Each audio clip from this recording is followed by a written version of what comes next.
الحمد لله رب العالمين وبه نستعين على أمور الدنيا والدين. أشهد أن لا إله إلا الله وحده لا شريك له، وأشهد أن سيدنا محمدًا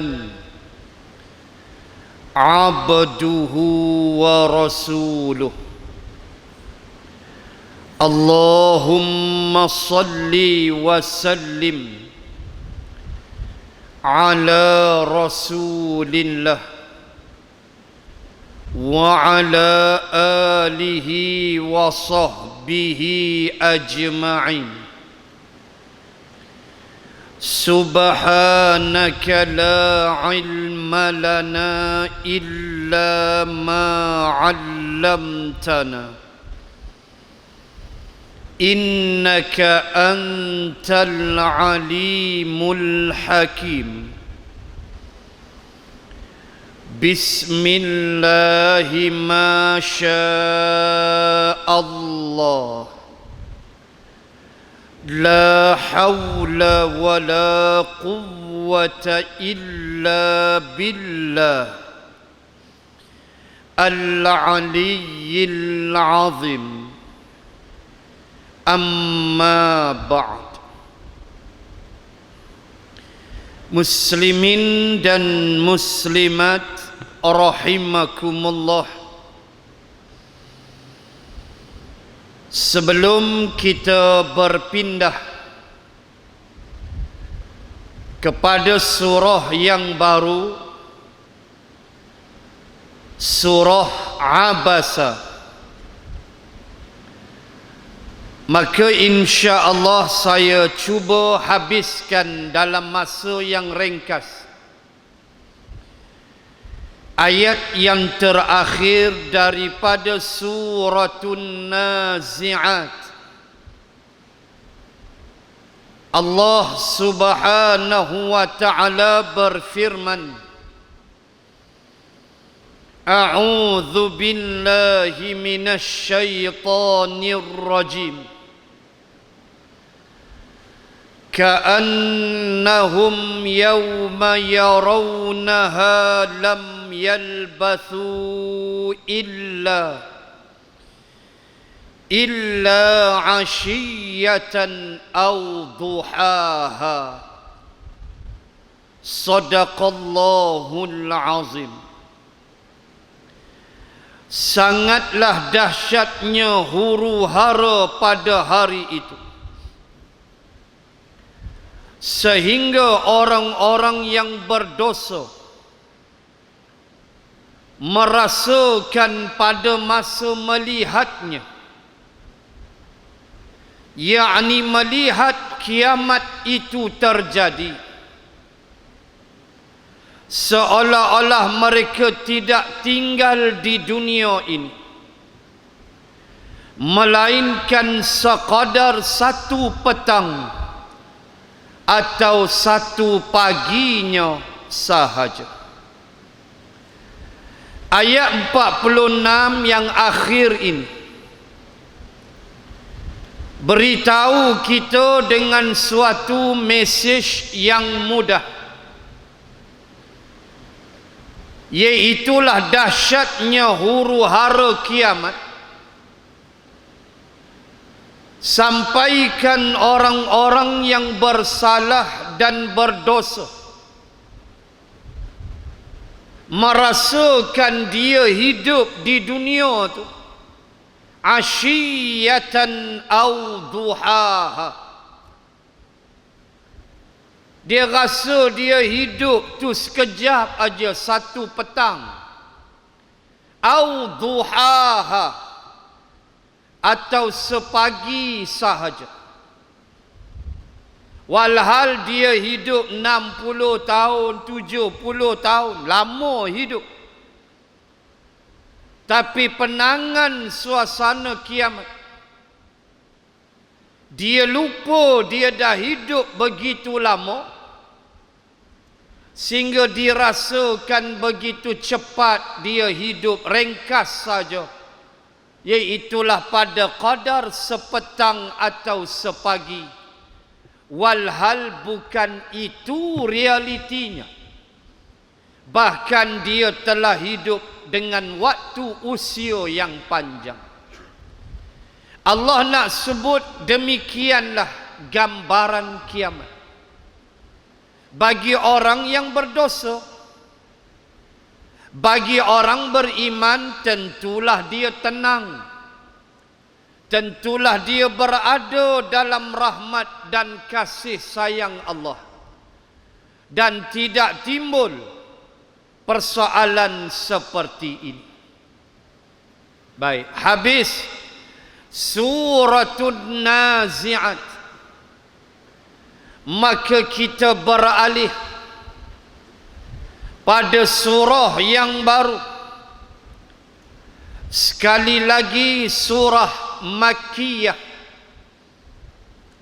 iaitulah surah yang dinamakan Abasa. Di mana Abasa dengan maksud masam, tu yang kita baca tu tiap-tiap pagi Jumaat. Inna nakhafu min rabbina yauman abusan qamtarira. Ayat yang ke-10 Suratul Insan. Allah berfirman, inna sesungguhnya kami, nakhafu min rabbina, kami takut dengan Tuhan kami Allah, yauman pada hari, abusan qamtarira, pada hari wajah, pada hari itu wajah itu semasam-masamnya. Abusan qamtarira, dia jadi jamak, ada waw di situ. Ramainya yang bermasam muka pada hari kiamat. Na'udzubillahi min zalik. Baik, bila kita sebut abasa, masam muka, fokus pada surah ini bukan sekadar bermasam, tapi masam mukanya. Baik, sama ada masam yang akan tersiar di wajah, atau gembira, atau sedih, semuanya datang daripada hati kita. Dia datang daripada hati. Daripada hatilah dia transform menuju ke wajah. Menangis seseorang kerana hatinya sedih. Sedih, dia akan keluarlah air mata. Dia keluarlah air mata. Bila gembira, dia memek tu sempoi lah, senyum, seronok. Bila marah, lainlah wajah dia, marah. Sebab rokok dia kena curi, dia marah. Berubah muka dia marah. Semua datang dari hati. Tuan-tuan muslimin muslimat, surah Abasa ni bukan sekadar menceritakan persoalan berwajah masam, Tetapi di sana longgokkan ribuan tazkirah pengajaran daripada Allah Subhanahu wa ta'ala di atas peristiwa yang berlaku kepada Nabi sallallahu alaihi wasallam dan beberapa orang pemimpin-pemimpin Quraisy dan seorang sahabatnya yang buta kedua matanya. Jumhurul ulama, bukalah kitab tafsir mana sekalipun, kesemuanya dengan tiada khilaf seorang pun di kalangan mufassirin menyebut bahawa peristiwa ini berlaku ketika Rasulullah sallallahu alaihi wasallam sedang menyampaikan kuliah tazkirah, ceramah, pidato kepada sekelompok pemimpin-pemimpin Quraisy. Dalam tafsir disebut Umayyah bin Khalaf, Abu Jahal, Abu Lahab, Utbah bin Rabi'ah, Al-Walid, Syaibah dan beberapa pemuka-pemuka Quraisy yang kuat menentang Islam. Tiba-tiba hari itu mereka terbuka hati nak dengar kuliah Nabi, nak dengar ceramah Nabi. Maka Nabi tidak melepaskan peluang, kerana mereka adalah pemimpin-pemimpin.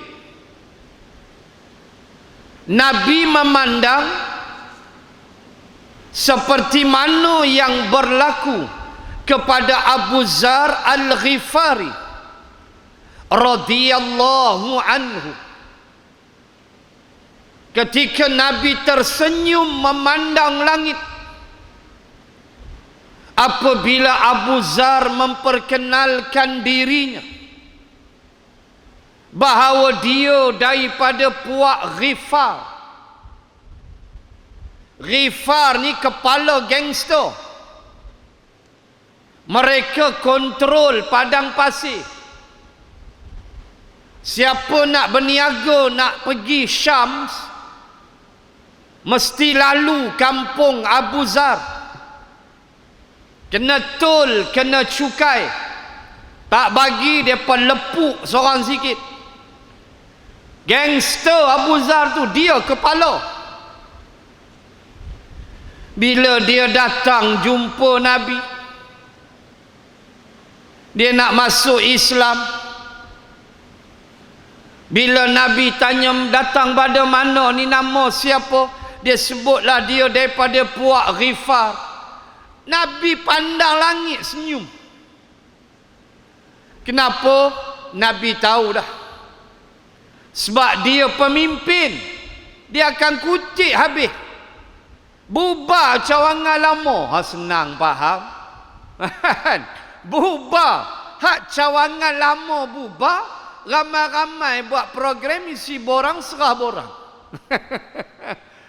Ni bukan lompat parti punya.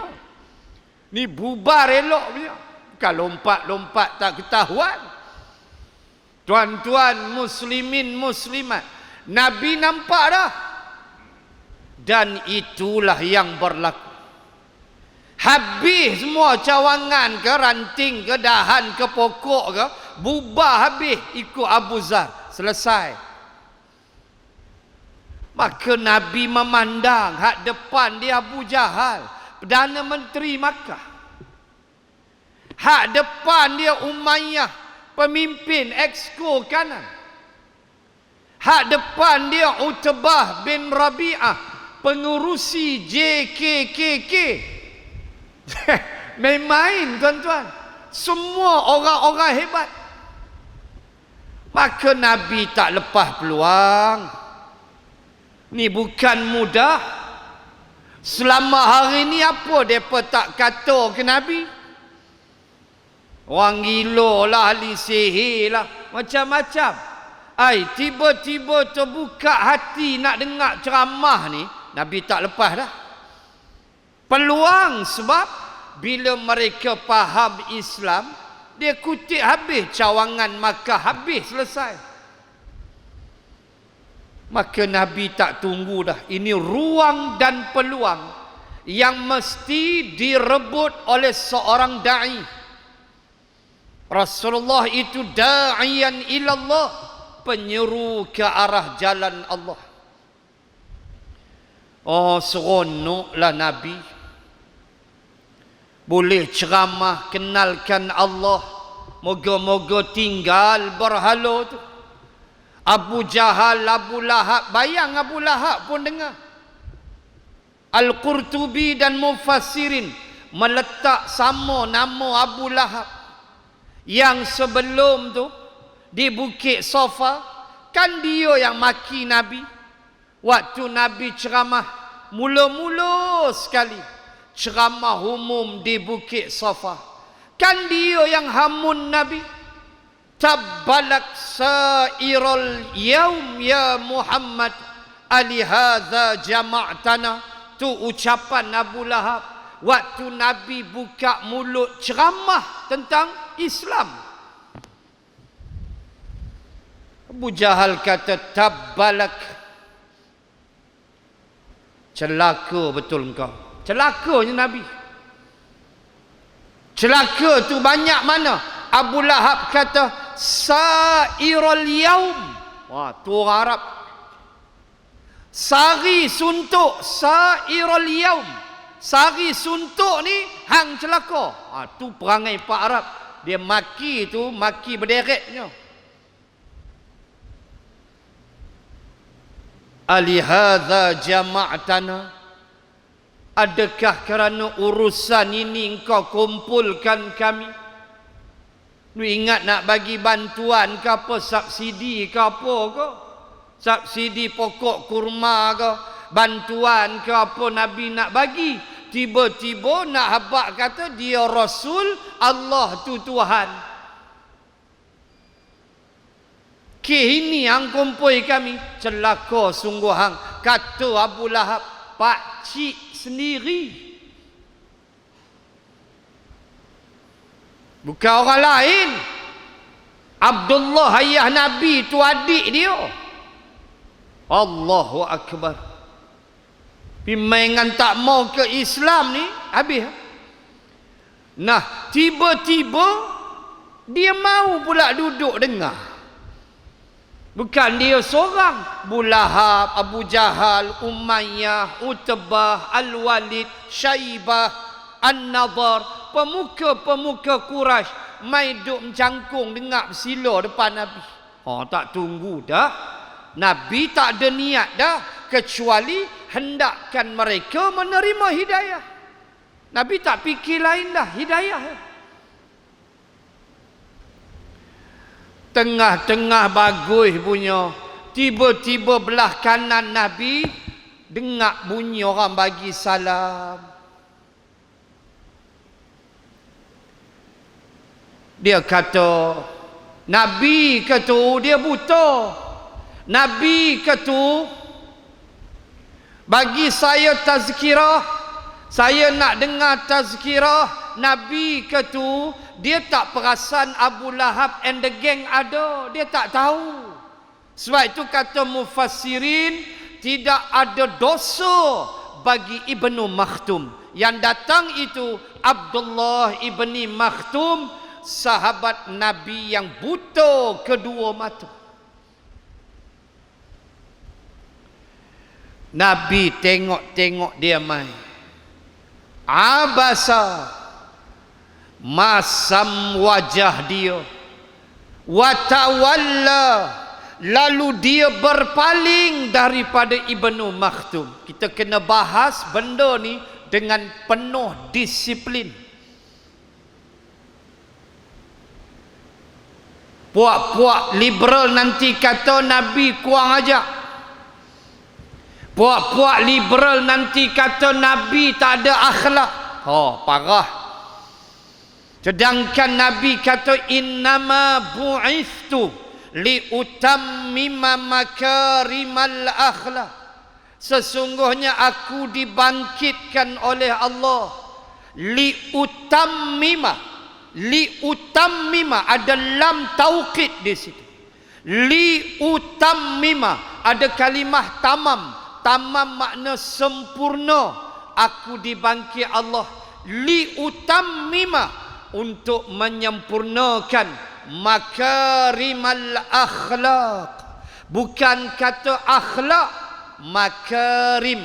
Karim makna mulia, akhlak yang mulia. Dalam surah Nun atau surah Al-Qalam ada sepotong ayat, wa innaka la'ala khuluqin azim. Sesungguhnya ke atasmu wahai Muhammad, kamu memiliki akhlak yang azim, yang agung. Mai baca lagu ni, macam mana Nabi ni? Ni sifat orang tak ada akhlak. Tu liberal. Orientalis lagilah. Yang datang tu bukan orang lain. Yang datang tu sahabat dia juga. Kalau orang luar bolehlah.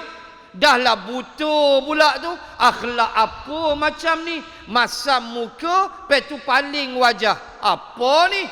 Kalau orang tak mengaji.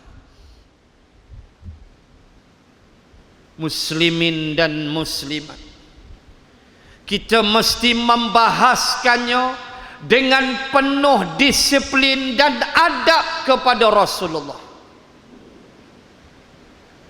Malahan tuan-tuan tengok Allahu Akbar. Tuan-tuan tengok cara Allah tegur Nabi. Allah tak kata bila Nabi tengok Ibnu Maktum, lepas tu Nabi paling wajah. Nabi carry on ceramah dekat Abu Jahal. Allah tak kata, kenapa engkau palingkan wajah engkau? Tak ada. Tetapi Allah kata apa? Abasa.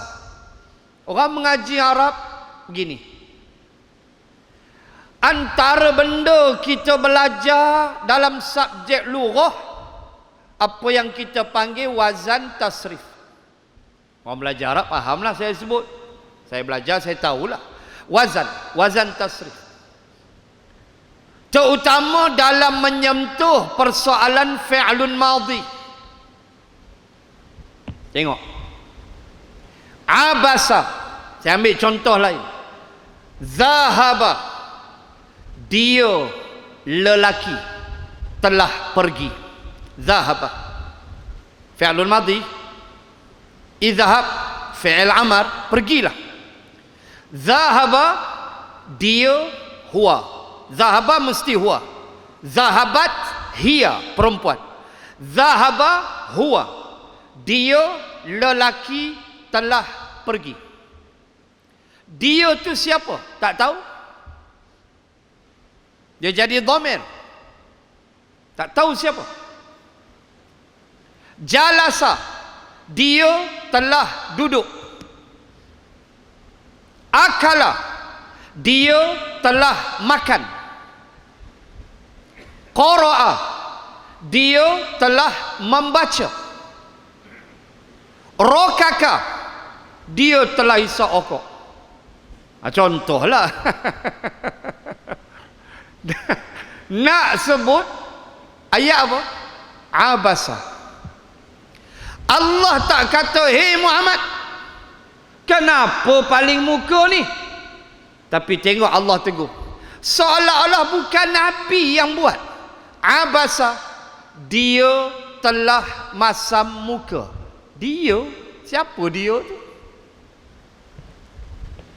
Allah tegur Nabi tidak secara direct. Tu kekasih Allah. Bila kata abasa, makna dia lelaki telah bermasam wajah. Wa tawalla, sekali lagi, dia lelaki telah berpaling, seolah-olah bukan Nabi yang buat.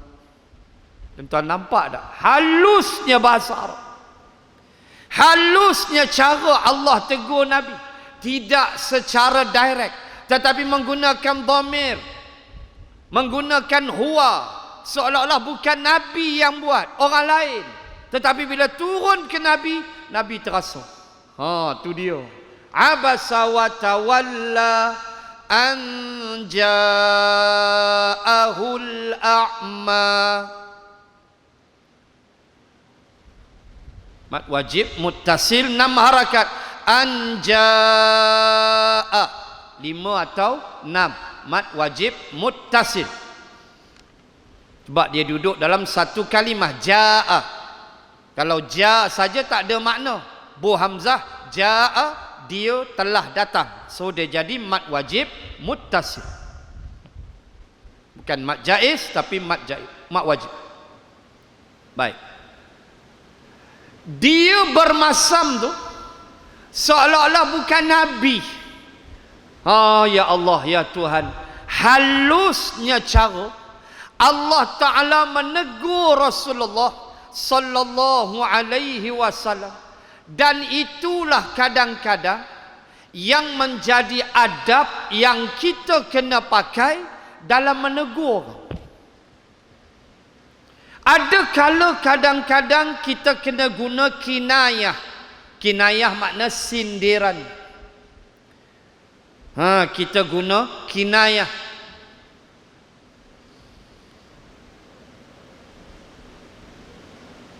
Kinayah ni kadang-kadang penting supaya hati orang tak terasa, supaya hati dia tak kecil hati. Dan kadang manusia ni kita bagi direct ke dia, dia kecil hati. Maklumlah dia baru nak berubah, tiba-tiba dia buat salah, umpama contoh. So kita kena bijak dalam menegur dia. Bukan pergi direct kata hang ni neraka terus dah. Ada step-step dia. Yang ni panjang kalau saya nak bahas. Tuan-tuan rojok dalam kitab Ihya Ulumuddin, Imam Ghazali ajar di bawah bab amar ma'ruf nahi munkar. Baca bab. Bagaimana kita nak tegur sampai pada tahap kita boleh melancarkan serangan peluru berpandu dalam bentuk kata-kata kasar. Boleh. Tapi kata kasar tu bila? Kena belajar ihya. Mula-mula tak boleh kata kasar, kena beradab, kena pelan-pelan. Tu kena belajar bab tu. Saya nak sebut ini antara kaedah bagaimana Allah ajar kita. Dalam keadaan dia tegur Nabi, dia tak kata wahai Muhammad, mentang-mentang dia buta handuk kalih wajah hang. Tak kata lagu tu. Tapi Allah kata abasa. Abasa itu huwa, abasa itu fi'lun madhi, abasa itu telah masam. Dia, siapa dia? Entah, dhamir. Tu dia cara Allah tegur Nabi. So bila turun, Nabi pun tahulah. Sebab ayat selepas dia, anja'ahul a'ma, kerana telah datang kepadanya seorang buta. Baru Nabi tahu. Awak Nabi duk masam muka, cerinilah senang. Ni peluang depan mata. Peluang depan mata. Pemimpin-pemimpin Quraisy, ngikut riwayat Abu Sufyan pun ada. Alhamdulillah Abu Sufyan dapat hidayah walaupun lambat. Dan mereka ni pemuka-pemuka Quraisy, mereka adalah golongan yang memang menghina pengikut-pengikut Nabi. Miskin, tak ada nilai, kulit hitam macam Bilal. Mereka hina pengikut Nabi. Mereka pandang enteng, mereka pandang remeh. Mereka seolah-olah tak ada nilai lah sahabat Nabi ni, semua miskin. Kan itu yang Abu Sufyan jawab dalam Sahih Al-Bukhari, dalam hadis yang panjang, ketika Herakl, pemimpin Rom tertinggi, Raja Rom, berdialog dengan Abu Sufyan. Ketika Abu Sufyan pergi berniaga di Syams, di Jordan, di Baitul Maqdis, waktu itu di Palestin.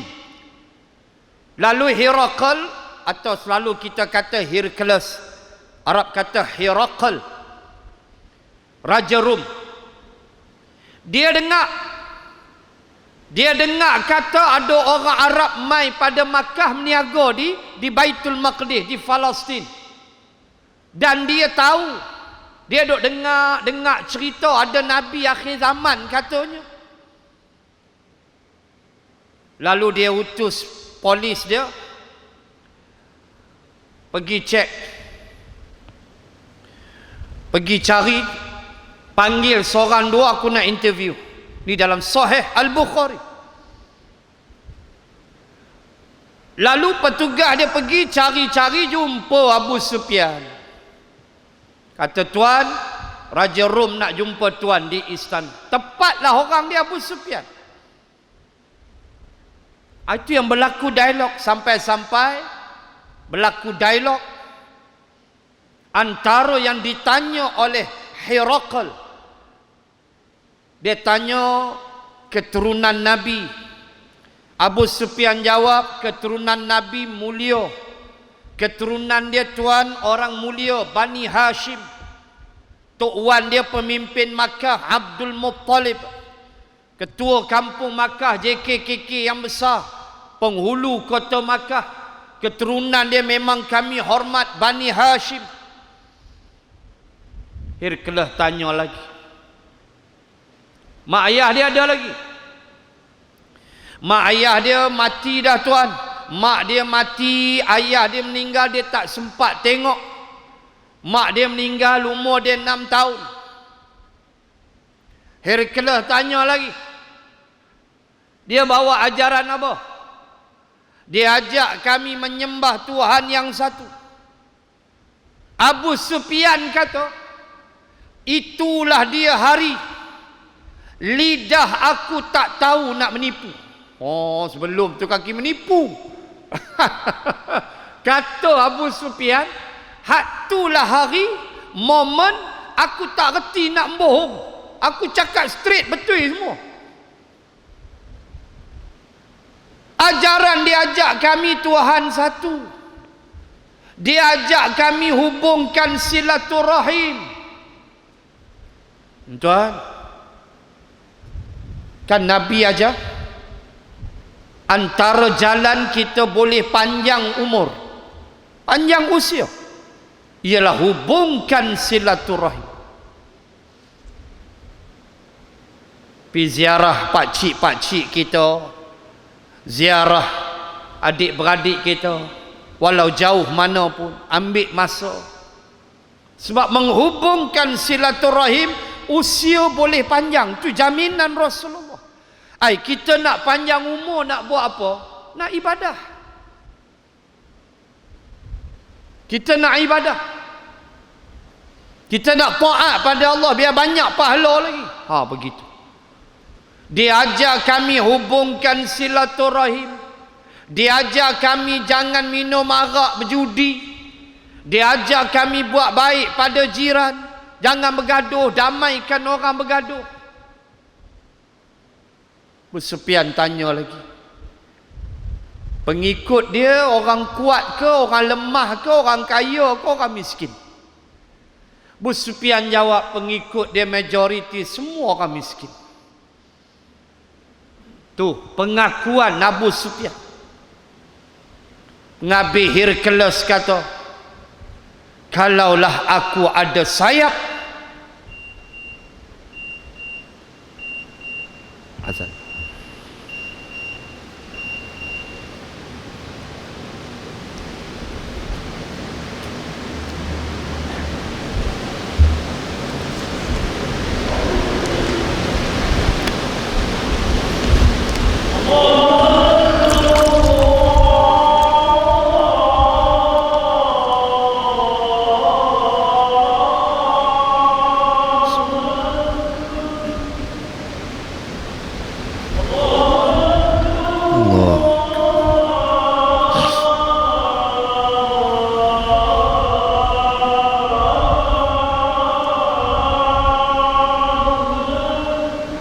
Allahu Akbar.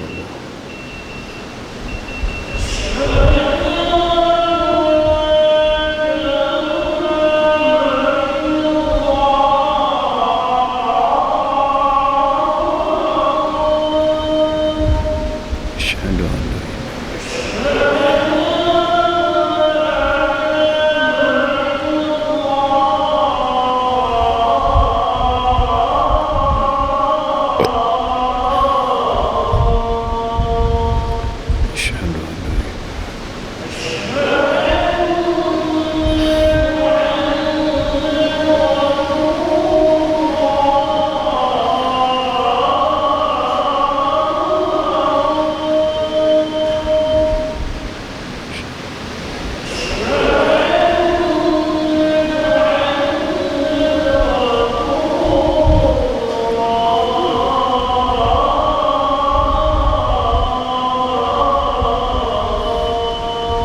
Asyhadu anna Muhammadar Rasulullah.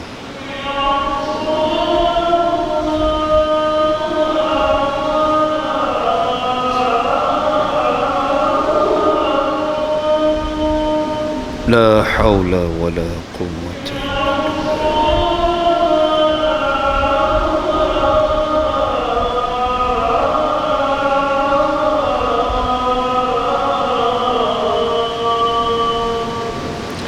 La haula wa la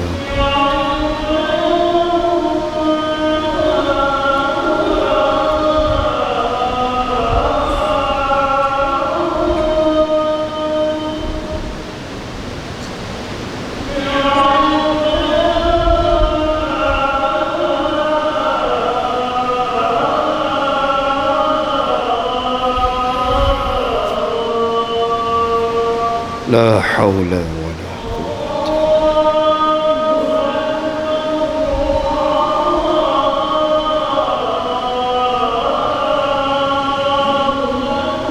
Allahu Akbar. Allah.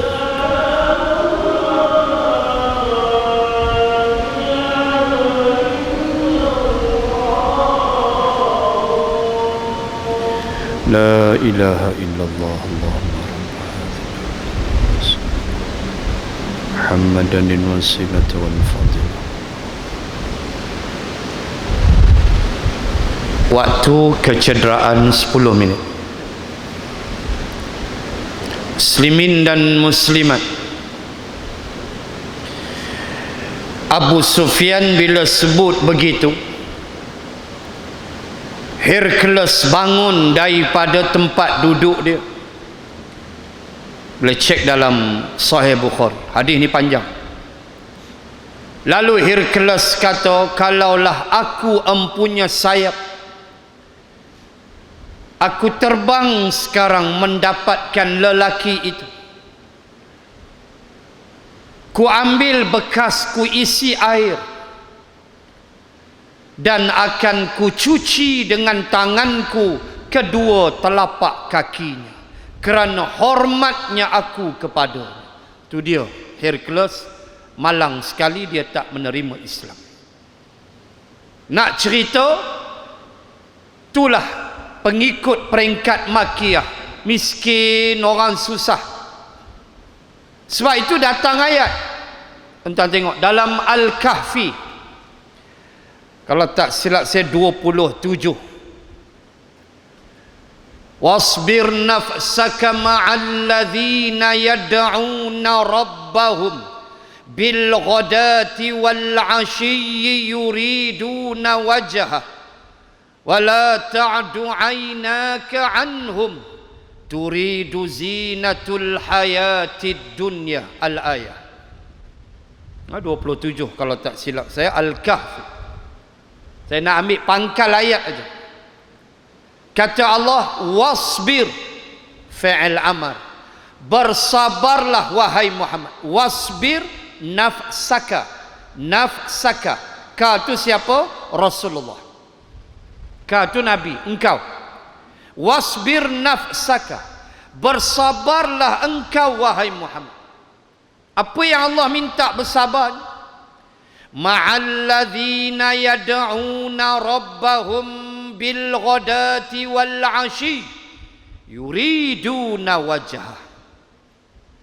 Bersabarlah engkau dengan mereka-mereka yad'una rabbahum, yang menyeru Tuhan mereka, bil ghadati wal 'ashi, pagi-pagi, petang-petang, yuridu wajhah, tak ada lain mereka maukan hanyalah wajah, yakni redha Allah, kasih sayang Allah. Kenapa Allah suruh Nabi bersabar? Sebab pengikut Nabi susah, miskin. Baik itu Allah suruh Nabi bersabar. Dan jangan engkau palingkan dalam ayat itu, ta'du 'ainaka 'anhum, jangan engkau palingkan wajah engkau daripada mereka. Bahasa mudah, wahai kekasih aku, jangan tinggalkan Bilal, jangan tinggalkan sahabat-sahabat yang miskin, jangan. Tu Allah pesan ke Nabi. Nabi tak buat, tapi pesanan Allah. Oh, bila engkau tinggalkan mereka, turidu zinatul hayatid dunya, nanti engkau kalih kepada geng-geng kaya di Makkah, engkau nak sedikit habuan dunia. Nabi tak buat. Cuma Allah nak ajar kita mana dia pengikut yang setia, mana dia yang melingkupkan kita. Biar tak ada harta tapi akidah kuat, itulah kawan kita. Daripada berharta kaya tapi lawan Islam, boleh belah, tu bukan kawan kita. Allah ajar begitu. Jangan tinggalkan, kata Allah. Sabar kamu. Wasbir nafsaka, sabar. Allahu Akbar. Maka bila Nabi tengok Ibnu Maktum, seolah-olah Nabi nak habaq, awaklah time ni hang mai pula. Kan? Mai hari lain lah. Kacau daun. Lebih kurang begitulah. Sebab Nabi tak ndak. Saat lagi Abu Jahal tengok, Abu Lahab tengok, kan kita dah kata dah, ni yang ikut dia. Yang dia duk sembang syurga ni, hak ikut dia mata pun buta. Nampak tak? Bukan Nabi hina dia. Bukan Nabi hina, jangan silap tafsir. Tapi Nabi, alamak, amai lain kali ya. Begitu lebih kurang. Dia main pula dah orang tua ni. Lebih kurang begitulah. Dia tak nampak Abu Jahal, Abu Lahab. Tu yang dia kata, Nabi kata, dia duduk dengar suara. Nabi kata, tak bagi saya peringatan. Kalau dia nampak ada pemimpin Quraisy, saya yakin dia tak datang. Dia takkan ganggu. Sebab tu kata mufassirin, Ibnu Maktum tidak berdosa. Dia tidak ganggu majlis sebab dia tak nampak. Cuma hak tu Abu Jahal and the gang. Kalau dengar bagus punya syurga neraka, tengok buta ikut. Dah lari tu Bilal jubah koyak rabak. Hak tak ada orang lain kena ikut hang. Semua jenis ni ya. Nabi tak mau dengar benda tu. Tu yang Nabi abasa wa tawalla, masa muka dia ban berpaling, dia bayang tengok tu masam terus kalih wajah. Macam tak ada adab, macam. Tapi kita dah sebut dengan Rasulullah, beradablah kita. Allah turunkan kisah macam ni untuk mengajar kita bahawa tak ada pilih bulu dalam berdakwah. Orang kaya ke, orang miskin ke, padang sekolah ke, surau pejabat ke, apa ke, asal boleh sembang Islam, sembang. Kuala Lumpur tak apa, tempat saya Kuala Lumpur, surau aircon, toilet boleh tidur. Kita pi kampung tengok ceramah, toilet tak ada pintu. Pasal aku dah kena. Dia selamba orang kampung. Bang, toilet dia bang. Oh, sampai dia isap okok tu. Okok balik hak. Hak tu. Saya kata hak tu. Hak tak ada pintu tu. Hak tu. Benar nak kata? Aduh. Sabarlah. Yang penting Islam mau sampai. Kadang-kadang sakit tekak ni balik. Jenis mikrofon jahanam pula. Rasa nak lempak sabar. Sabar. Tu dakwah. Jenis kita assalamualaikum ya, cakap seorang pun ada, depa lena. Tiga suku majik lena pun kena juga. Mampus. Nak sembang 26 tahun punya dakwah. Pengalaman lah ya Allah ya Tuhan, macam-macam. Ala kulli hal, kita jangan give up. Kita tak boleh memilih bulu. Kita tak boleh kata orang tak mau lah, panggil orang lain nak, kampung katak pun penuh, nyamuk banyak. Dah. Itulah syurga kita. Itulah pahala kita. Itulah ganjaran penghapus dosa-dosa kita. Maka Allah ajar begitu. Itu yang pertama. Yang kedua, buta tapi celik hati. Maka ingat pesan Allah menghampiri garisan penamat, referee nak tiup whistle. Nak sebut 2-3 minit, saya nak bacakan suratul Isra. Wa man kana fi hadhihi a'ma fahuwa fil akhirati a'ma wa adallu sabila. Allahu akbar. 72 Al-Isra. Allahu akbar. Allah warning Allah kata, wa man kana fi hadhihi a'ma. Panjang sikit, 6 harakat. Matsilah tawilah. Matsilah tawilah. Hadhihi a'ma. Panjang sikit. Boleh 6 atau 5 harakat. Kan qasirah, bukan pendek. Tawil panjang. Matsilah yang panjang. Hadhihi a'ma. Allah kata, siapa yang wa man kana fi hadhihi a'ma, siapa yang hadhihi ismun ansyarah, kata penunjuk, tunjuk benda dekat. Hadzal masjid, benda dekatlah. Hadzal ma, dekatlah. Hadza. Hadhihi maktabah, yang ni meja. Tengoklah muannas atau muzakkar. Hadza au hadhihi. Allah kata 72 Al-Isra. Allah kata, wa man kana fi hadhihi a'ma. Hadhihi benda dekat. Apa tu? Dunia. Dunia, maksud dia hadhihi itu dunia.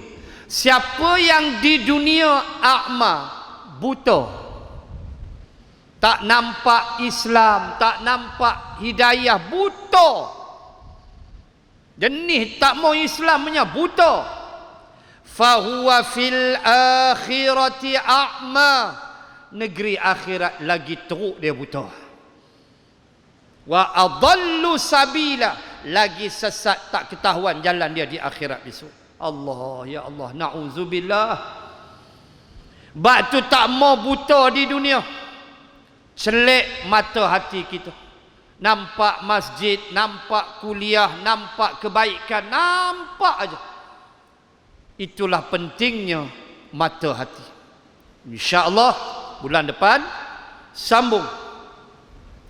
Wa ma yudrika la'allahu yazzakka aw yadhakkaru fatanfa'ahu dzikra. InsyaAllah pada bulan yang akan datang, kesimpulan pada malam ini ayat 1 dan 2 daripada surah Abasa, iaitulah yang mengajar kita bahawa sesungguhnya dalam berdakwah, kita dakwah pada setiap golongan manusia.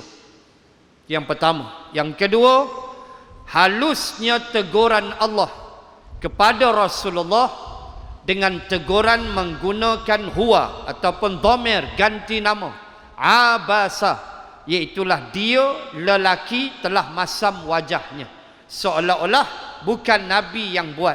Bila turun ayat tu Nabi baca Abasa, dia, siapa dia tu? Seolah-olah begitu. Tiba-tiba anja'ahul a'ma, datang seorang buta, baru Nabi tahu dialah lelaki itu. Cuma nak sebut Allah tegur secara penuh hikmah. Maka itulah kita berdakwah. Ada kala perlu gia 5, ada kala perlu kita gia Agostan reverse, ada kala kita gia 2, gia 3, melihat suasana dan keadaan supaya mad'u kita menerima Islam dan nasihat dengan sebaik mungkin, kerana ad-dinun nasihah, agama itu nasihat menasihati. Kita tidak boleh hidup tanpa nasihat. Cuma cara kita beri nasihat itu dituntut oleh syarak. Wabillahi taufik wal hidayah. Assalamualaikum warahmatullahi wabarakatuh. Bismillahirrahmanirrahim. Alhamdulillahi rabbil alamin. Assalatu wassalam ala rasulillah wa ala alihi wa sahbihi ajma'in. Allahumma zidna ilman warzuqna fahman. Allahumma rzuqna fahman nabiyyin wa hifzal mursalin. Allahumma ij'al jam'ana hadha jam'an marhuma wa tafarruqana min ba'dih tafarruqan ma'suma. Wa sallallahu ala rasulillah wa ala alihi wa sahbihi wa baraka wa sallam. Walhamdulillahi rabbil alamin. Wallahu ta'ala a'lam. Assalamualaikum warahmatullahi